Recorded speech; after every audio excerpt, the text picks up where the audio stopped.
We're at NAB 2026. There is so much happening on the show floor, and we're going to go find the coolest gear. Come with me.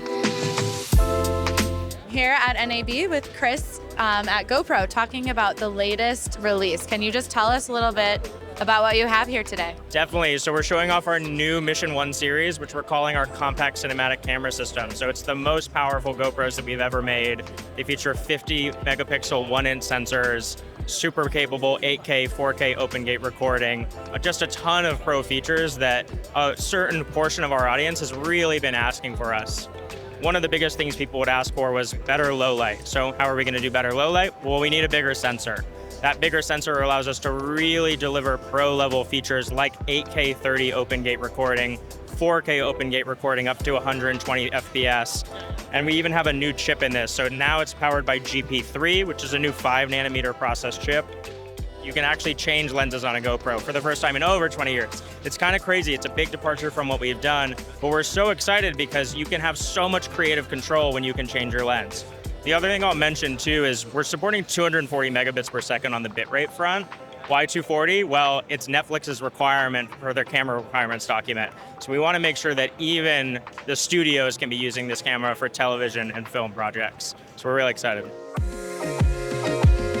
Here with Nick at Tilta, and we really want to hear about the latest autofocus. Yeah, so this is a E-mount to PL adapter that takes the autofocus information from the Sony FX3 and similar models and converts that into a focus motor, allowing you to use PL lenses, vintage lenses, anamorphic, anything that you traditionally wouldn't use autofocus with. It is going to perform very similarly to the Sony autofocus. So it essentially is just a converter in terms of converting that information through USB-C, sending it to a motor. So similar to how a Sony lens would have the focus by wire, that's just going externally. It's kind of plug and play for a lot of lenses. So I think people are impressed that there's not like a huge, kind of setup. It's just, it's relatively easy to use.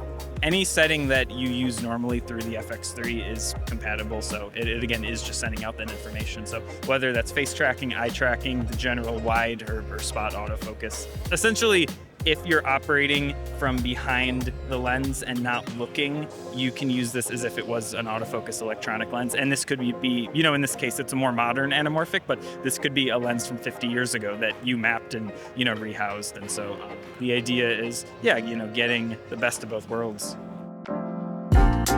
This year in 2026, we are showing a lot of new products. We're under the same banner as Nikon, but under Red Digital Cinema and our new sub-brand Z Cinema.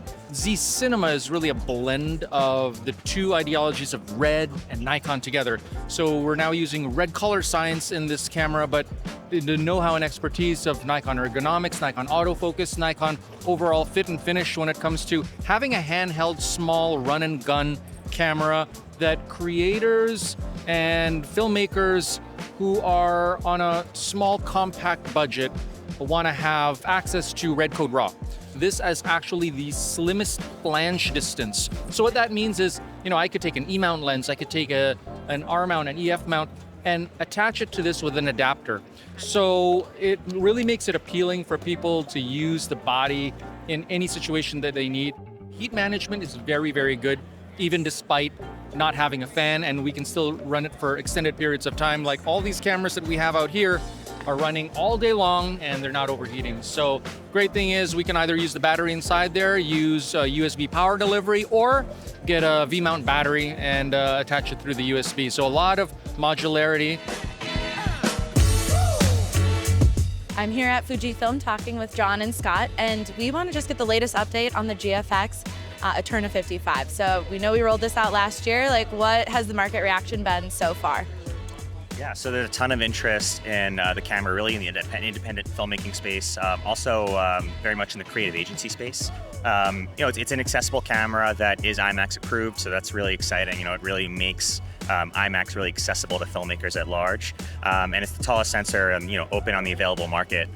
So really exciting potential for anamorphic, as well as just general flexibility in creative filmmaking. Right, you can do vertical extractions, with height that's almost as wide as full frame because you have about 33 millimeters of height. And then now, what is new at NAB 2026? What have you guys rolled out to go along with it? We do have a new firmware released. It's version 106. It's got just some improvements on our SDI latency, and just some improvements also to our FLOG2C color. And those are really some of the baseline updates, but as we go through the next couple of months, there will be further updates down the line. In addition to all the optics that we obviously make ourselves, one of the great things about Eterna is the format flexibility. And because of that, we have tons of third parties that are very interested in developing lenses that cover that large format. So here at NAB 2026, we have the new Atlas Kaizen series of anamorphic lenses. And these are our latest anamorphic lens, custom made originally for the Fujifilm GFX Eterna 55 platform, which has a massive image circle of 55mm diagonal. And they have a 1.5 anamorphic squeeze, which means that you'll get a 2:1 aspect ratio, which is great for IMAX film certification or Netflix distribution. And they have a beautiful expressive flare quality. And they're named Kaizen because in Japanese, Kaizen means always improving or ongoing improvement. So the study of always getting better and better. And we hope to make the world of cinematography better and more accessible for everyone worldwide. So that's really our mission, our ethos here. And we also have some really interesting IMAX lenses that we custom made for Lena Sandgren ASC FSF for Dune 3. So we're really proud to showcase those. And of course, many people's favorite anamorphic lenses, the Atlas Mercury series, which now have a total of 9 focal lengths, and the Orion series, which are still kicking with over 12 focal lengths in the family. One of the biggest things we've done, and we do this each year, is introduce the latest version of DaVinci Resolve. So out on the front, we're doing a lot of demos for DaVinci Resolve 21. Really key element that's been added this year is the photo page. So it's a fantastic new addition. We've been thinking about it for a while and brought that in so you can do video and photo processing using all the fantastic tools and the grading techniques that you'd have for video straight in the photos page. Alongside that, there's a load of new AI tools. AI is obviously something the industry's looking at. There's a lot of concern about what that means. For us, AI is always about, can't replace the creative. AI should be doing the mundane tasks or making processes quicker. So an example of that is we've got a new IntelliSearch built in. So this will look through all of your media, it'll index objects, it will give you the ability to create bins or search for objects, people, faces, you can create names. The sort of things that's going to take hours and hours of organizing that you don't want to do, you can get on with the rest of the work. And then alongside that, there's a load of new updates in terms of text-to-speech. You could put samples of your own voice in and do your own ADR as quickly as possible on the timeline as well. So some great technologies in Resolve 21 this year as well on that side. There's a lot to see here at NAB, and we've only scratched the surface. Check out our part 2 video here.